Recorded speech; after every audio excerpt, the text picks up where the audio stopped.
DPC Partai Persatuan Pembangunan PPP Banjarmasin mengusung lebih banyak kader Babinian untuk menjadi bakal calon legislatif di pemilu tahun 2024 mendatang. Pada pemilu 2024 ini dicalonkan untuk bertarung mendapatkan kursi di daerah Banjarmasin Utara.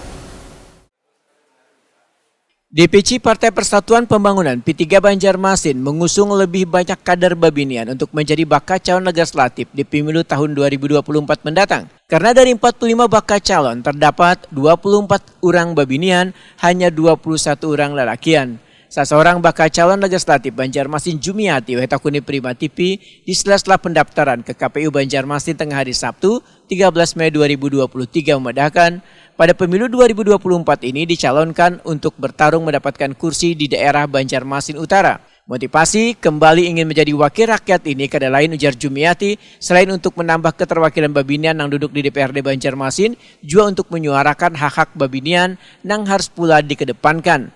Jumiati menyatakan kada bermaksud ingin melampaui kaum lelakian namun persamaan hak yang harus diperjuangkan sehingga suara-suara Babinian akan terdengar pula untuk turut membangun kota 1000 sungai ini.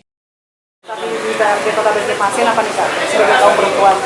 Alhamdulillah di Pileg 2024 nanti kita kembali di Partai Persatuan Pembangunan.